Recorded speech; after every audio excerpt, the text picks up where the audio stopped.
Hello दोस्तों, engineer Manish Maurya 18 में आपका स्वागत है। आज महत्वपूर्ण टॉपिक पे बात करने वाले हैं भेल कंपनी में अप्रेंटिसशिप पे। हम 2 दिन पहले इंटरव्यू दे के आए हैं, तो आपको हम अपना एक्सपीरियंस बताएंगे, आपको हेल्पफुल हो जाए। उससे पहले आप मेरे वीडियो को लाइक कर दें। चलिए आपको बताते हैं इंटरव्यू कैसे होता है भेल कंपनी में। मैं अप्रेंटिसशिप के लिए गया था इंटरव्यू देने के लिए। तो सबसे पहले सारे कोई इंटरव्यू के लिए हमको बुलाया गया। तो पहले गेट पे गए तो बोले माय कमिंग सर, बोले कि यस कमिंग। उसके बाद गए अंदर गए तो सिट डाउन बैठने के लिए बोले। उसके बाद फिर क्वेश्चन स्टार्ट हुआ। अब क्वेश्चन आप लोग सोच में पड़ गए होंगे क्वेश्चन कैसे पूछे होंगे। हम भी बहुत परेशान थे कि क्या क्वेश्चन पूछा जाएगा। कभी इंटरव्यू दिए नहीं थे, कभी ऑफलाइन जो दिए थे ऑनलाइन दिए हुए थे कोविड में, जैसे HCLS वगैरह में दिए थे, तो वैसे एम मोटिवेशन 18 में हम डाले हुए थे। अब ऑफलाइन दिए तो अब तो लग रहा था कैसे अब पूछेगा। वहाँ पे गए, इन तक बने रहिएगा, आपको वीडियो में हेल्पफुल होगा यदि आप इंटरव्यू देने पर्पज़ से जाइएगा। तो पूछा गया कि तुम्हारा नाम क्या है। हिंदी में ही हुआ था, इंग्लिश में हमको तो लगा कि इंग्लिश में इंटरव्यू लिया जाएगा। सेल्फ इंट्रोडक्शन करके गए हुए थे, बट नहीं पूछा गया सेल्फ इंट्रोडक्शन।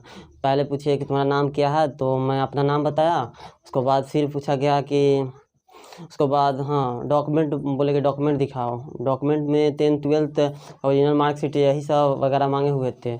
उसके बाद पूछा गया कि हाँ तुम्हारा सबसे मेन सब्जेक्ट कौन सा है, पसंदीदा सब्जेक्ट कौन सा है। तो मैंने बताया इलेक्ट्रिकल एनालॉग इलेक्ट्रॉनिक्स बताए हुए थे वही। कुछ कहीं कहीं पे मिस्टेक होगा, क्या है कि उतना तो याद नहीं है। वहाँ पे जो इंटरव्यू कम से कम आधा घंटा लिया गया था। सारे को इससे मिनिमम आधा घंटा, उसके अब जितना हो जाए, किसी को जान नहीं छोड़ते थे।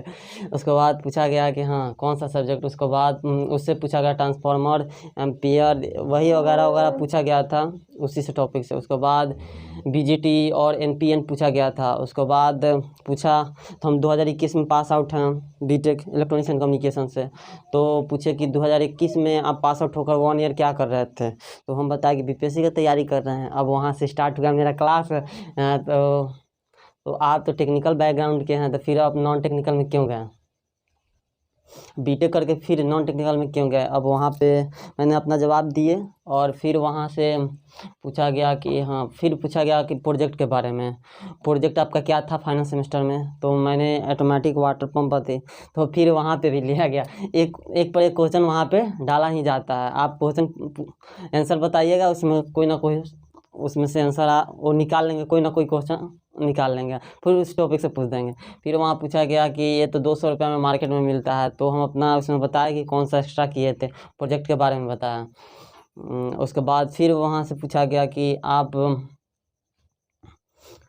इस कंपनी के लिए क्या कर सकते हैं। इसमें 10 ही को सिलेक्ट करना है। यहाँ पे 20 कैंडिडेट है, तो उसमें आप कितने को, मुझे तो 10 ही सिलेक्ट करना है। मान लो कि तुम्हें सिलेक्ट करने के लिए दिया जाए 10 को, जिसमें 20 कैंडिडेट है, तो उसमें तुम क्या अपने आप को सिलेक्ट करोगे कि नहीं सिलेक्ट करोगे। यदि सिलेक्ट करोगे तो क्यों सिलेक्ट करोगे, नहीं सिलेक्ट करोगे तो क्यों नहीं करोगे, दोनों का आंसर बताओ। अब हम सिचुएशन में फंस गए थे, ना बताएंगे तब भी जाएंगे या हाँ बोलेंगे तब भी जाएंगे। अब मैंने हाँ बोले तो फिर बताओ तो क्या क्या कंडीशन है। इसके बाद टेक्निकल का है, इलेक्ट्रॉनिक्स एंड कम्युनिकेशन का भेल कंपनी, तो उसमें टेक्निकल चाहिए। बट हम क्या हुआ कि हम उतना टेक्निकल पर फोकस नहीं, 1 ईयर से नॉन टेक्निकल में चले गए थे, उतना फोकस नहीं किए थे। बट पूरा जो भी पूछा गया तो डीपली नहीं पूछा गया, जो भी बेसिक पूछा गया BGT और NPN ट्रांसफार्मर यही वगैरह वगैरह पूछा गया था। तो हम वहाँ पे बताए कि ऐसा ऐसा बताया। और फिर वहाँ से कुछ कुछ मिस्टेक हो रहा है, याद नहीं आ रहा। बट ऐसा जैसे BPSC में पूछा जाता है वैसे पूरा नॉर्मल में वो ले रहे थे। हम थोड़ा कुछ लगा कि ऐसे नर्वस हो गया, वैसा हमको फील हो रहा था। फिर हम कूल हुए कि BTech में तो 8 सेमेस्टर तक हम लोग भाइबा देते हैं इंटरव्यू की तरह। तो वहाँ पे फिर वो काम आई। फिर वहाँ पे नॉर्मल होकर बताए कि हाँ, उसके बाद पूछे कि तुम्हारा जैसे 1 ईयर में तुम दिन भर में क्या करते हो, एक्स्ट्रा क्या ऑर्डिनरी है तुम्हारे में। तो हम बताए कि बच्चे लोग को पढ़ाते हैं और अदर टाइम अपने सेल्फ स्टडी पर देते हैं। और वही कहाँ पे रहते हो यही सब पूछा गया। उसके बाद हम सारे जितने ऑल ब्रांच के बारे में बता रहे हैं। ऑल ब्रांच सिविल भी उसमें गए हुए थे, इलेक्ट्रिकल भी और मैकेनिकल और CS भी गए थे। तो उन लोग से भी पूछे तो वो लोग भी बोला कि हम लोग से भी बेसिक ही पूछा गया है सवाल, और सवाल पूछा गया। तो आप लोग जैसे बताते हैं, आप लोग 3 सब्जेक्ट अपने जैसे सिविल से होइएगा या मैकेनिकल से या EE से या EC से या कंप्यूटर साइंस से, कंप्यूटर वाले, ये लोग अपना 3 सब्जेक्ट स्ट्रॉन्ग करके जाइए। उसमें से उसी में से पूछा जाएगा, वो भी बेसिक पूछा जाएगा।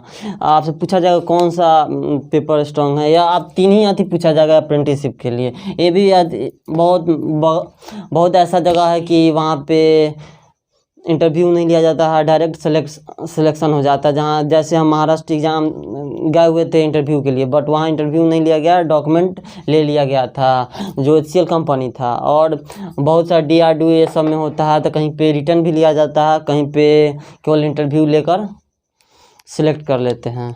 हाँ, इसमें और एक महत्वपूर्ण बात है, जो रिफरेंस भी, जो लोग रेफरेंस है उस कंपनी में वो अपना रेफरेंस लगाएंगे। बहुत 100% चांस रहती है होने का रेफरेंस वाले को, है कि उसमें मैं गए थे तो 2 लड़की थी रेफरेंस वाली थी, और 2-3 लड़का थे रेफरेंस वाले थे। कोई उनका रिलेटिव या कोई रहता है उनके थ्रू थे, तो उनका तो 100% था कि हो जाना। और बच्चा 2 दिन पहले आए तो अभी तो हम लोग को मेल नहीं आया है, बट मेल आएगा तो जाएंगे। उसमें भी भेल कंपनी में ओरिजिनल लेता आधार कार्ड उसको। हाँ, यदि सिलेक्शन हो जाने के बाद, इंटरव्यू सिलेक्शन होने के बाद आपको character certificate, original marksheet, original 10th-12th का, उसके बाद NCL जो इंडिया रहती, बिहार लेवल नहीं चलेगा, स्टेट लेवल नहीं चलेगा, इंडियन चाहिए। और उसके बाद फिर डॉक्यूमेंट में, उसके बाद हाँ एक और महत्वपूर्ण, उस कंपनी में आप इलेक्ट्रॉनिक सामान अंदर प्रवेश कर नहीं ले जा सकते। हम लोग मोबाइल वगैरह ले गए थे, बैग सब बाहर ही रख लिया गया था। तो आपको यदि कहीं पे भी मुझे हाँ ये भी बताया गया कि आपका टेक्निकल पेपर वीक है, आप नॉन टेक्निकल पे ज़्यादा फोकस किए, तो आप एक ही सिलेक्शन कीजिए, या टेक्निकल या नॉन टेक्निकल पे। तो टेक्निकल में बताया गया कभी भी जाओ इंटरव्यू, वही बताए कि एक्सपीरियंस हम अपना बता रहे हैं कि कभी भी जाओ तो कुछ पढ़ के जाओ, उस कंपनी के बारे में डिटेल से पता करके जाओ, और बेसिक पढ़ लिया करो। अपने 3 सब्जेक्ट कर लोगे तो कहीं पे भी कोई दिक्कत नहीं होगा। सर बताए, बहुत हेल्पफुल बताए, इतना हंसते हुए लग ही नहीं रहा था कि वो इंटरव्यू ले रहे हैं। कोई दबाव नहीं, इंग्लिश कोई पर्पस नहीं है वहाँ पे भेल। वो भी जहाँ तक भेल में हम पता किए तो पहली बार ही हम लोग का इंटरव्यू हुआ, उससे पहले कभी इंटरव्यू नहीं लिया जाता था, क्योंकि उतना अप्रेंटिसशिप के लिए नहीं। आजकल सारे कोई अप्रेंटिसशिप के लिए, क्योंकि फ्रेशर का टैग हटाने के लिए वही अप्रेंटिसशिप है ही, क्योंकि फ्रेशर का कोई कंपनी रखना नहीं चाहता है न्यू अभी। तो हाँ, सबसे पहले हम बता रहे हैं इम्पोर्टेंट सेल्फ इंट्रोडक्शन, ये तो महत्वपूर्ण है ही। और 3 सब्जेक्ट पर आप कमांड करके चलिएगा तो 100% आपका सिलेक्शन है कि कोई नहीं रोक सकता है।